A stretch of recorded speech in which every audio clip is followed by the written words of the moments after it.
A few weeks back I made a list of the top 5 best clans in Shogun 2. Since then many people have requested the top 5 worst clans. Ask and you shall receive, so here I am with the top 5 worst clans in Shogun 2. Before we start, a few disclaimers. Doing a list on the top 5 best and top 5 worst clans in Shogun 2 means there will be 2 clans unmentioned, as there are a total of 12 clans. I should have really done a top 6 best and worst, but it's too late for that, so instead I shall briefly go over the 2 clans that would otherwise go unmentioned in this video.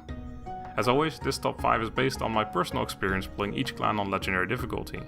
For this list I'll be taking things such as clan traits, starting position and unique units into consideration. With that out of the way, let's get started. Let's start with the 2 middling clans that would have otherwise been left unmentioned, the Chosokabe and the Date. I actually consider both these clans to be quite strong, but when making a list of best and worst you have to make some tough choices. With that in mind, I would also like to mention that even though this is a list containing the worst clans, that doesn't necessarily mean the clans on this list are bad, it just means that other clans are better. Anyway, let's get back on topic. The Chosokabe and Date both have more strengths than weaknesses. A lot of people seem to believe that Date should have been on the top 5 best clans list, but their charge bonus just isn't impressive enough, and while they have a remote starting location with a blacksmith and many rich provinces around, the Date take a long time to get started because the northern provinces are extremely large, and because of that I actually just don't think they're good enough. As for the Chosokabe, most of you will know I love me some archers, and while their bonuses are strong, that's the only really good thing about them. I don't like their unique unit and their starting position is mediocre. They're not bad by any means, but they're also not exceptionally strong. If I had to give these clans a number, I would personally place the Chosokabe as the 6th best clan and the Date as the 7th best clan, although I'm sure many of you will disagree with that decision. Now onto the actual list. Starting us off at number 5 are the Hojo. It is generally known I don't rate siege units in Vanilla Shogun 2 very highly. On my top 5 worst units list you will find the fire rockets at 3, the firebomb throwers at number 2, and the fire projecting mangonels and European cannons at a shared number 1 spot. I have since realized that fire rockets have no place on that list, so ignore that one. But even then it doesn't look good for the Hojo, and I haven't even mentioned their unique unit yet, the Hojo hand mortars, which I rated the number 1 worst unique unit in Shogun 2. While we're on the subject of the Hojo's negatives, I should also mention their traits. Cheaper building and repairing costs for castles is close to worthless, knowing upgrading castles is something you should generally only do in provinces you aim to use for recruitment. However, with all the negatives out of the way, we can talk of the Hojo's positives. The Hojo have one of the absolute best starting positions. I rated it only slightly worse than the Ikuiki starting position. They have an incredibly wealthy town in Izu and a potential recruitment hub in Sagami which has a blacksmith.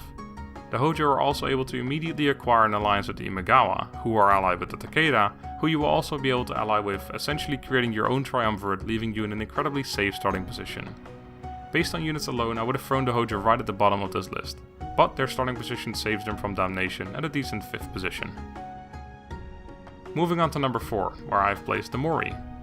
I was quite torn on whether I should place the Mori at number 4 or number 3, but I decided to give them the benefit over the clan at number 3 and place them here. There's nothing inherently wrong with the Mori. They're the only clan to get bonuses to naval units, as despite what others mentioned on the top 5 best clans video, the Nanman trade ship is not exclusive to the Otomo, they just get earlier access. This means the Mori will generally have the advantage in naval battles.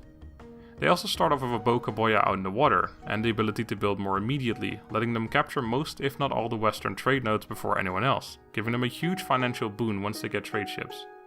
The more unique unit, the Waka Raiders, are strong, but unfortunately because you need a military port to train them you can get Katana Samurai much earlier, making them almost obsolete. Since you need a port, you also can't train them in combination with the blacksmith and Bizan. The Mori's starting position is fairly mediocre, with rich as well as poor provinces surrounding them. They start allied with the Auchi to their west, but I find this to be more of a disadvantage than a boon as it dictates you to expand east, whereas west has the better and safer provinces. The Mori don't really stand out in any way, earning them the number 4 spot. Another clan that doesn't really stand out are the Uesugi, which is why I found it so difficult to place them and the Mori. The Uesugi starting position is seen as one of the most difficult in the game. Their province is so large that it takes at least 3 turns of movement to reach any of your neighbors, and while you start moving to one of your neighboring clans, they'll be recruiting more units, and your province will be prone to attack from other clans around you. You can bet your ass that the moment the Takeda board you, they will declare war, making it extremely difficult and dangerous to expand at any point in time, until you can afford to keep a large enough garrison in Ichigo. The Uesugi do have a vassal in the Yamanouchi, but they're mostly unremarkable. They tend to die early, but not before dragging you into some wars you don't want to be fighting. Where the Uesugi do excel are their units. If you can survive long enough, you get to enjoy improved versions of the already strong warrior monk units. Sadly, that's their only real strength though, which is why I think they're the third worst clan. At number 2 on the list I have placed those who ended the Sengoku Jidai, the Tokugawa. The Tokugawa are the embodiment of averageness. They have no traits that make any of their units better. In fact, the only unit-based trait they have make their Kisho Ninja worse than the standard Kisho Ninja. Not intentionally, I'm sure, but never fixed by Creative Assembly. Either way, Kisho Ninja aren't a very good unit to begin with, so it's not something I tend to cry over personally. Their starting position is mostly average, and I would call it bad if it wasn't for the Warhorse resource they start with. I hear you thinking, none of this sounds too bad, what could possibly make them the second worst clan in the game? Well, young grasshopper, the reason the Tokugawa are this far down the list is because they start off as a vassal to the Imagawa. As a vassal, the Tokugawa are not allowed to declare their own wars. In fact, they are not allowed to do much of anything in the diplomacy department. Of course, you could betray the Imagawa early on and just take the honor hit, but that's still a pretty big negative to their starting position. There's other ways to get rid of the vassal status too, but all in all I think it's a pretty big disadvantage, and combined with their averageness all around, it earns them the number 2 spot. With only one unmentioned clan left, there's not much question as to who takes the number 1 spot, the Hattori. After having played all clans in Shogun 2 on legendary difficulty, I can with 100% certainty say that the Hattori are by far the toughest clan to play. Note that I did say legendary, which I didn't say to boast about my skill, but because the Hattori's biggest disadvantage comes from their unit having Kisho training, giving them a 25% higher upkeep cost. While this isn't as detrimental on lower difficulties, on legendary it seriously hemorrhages your income. While it's nice to be able to deploy most of your units anywhere on the field of battle, it just isn't worth the extra upkeep cost. It doesn't necessarily make battles any easier. I rated the Hattori's unique unit, the Hattori Bandit, the second worst unique unit in Shogun 2, with only the hand mortars being worse.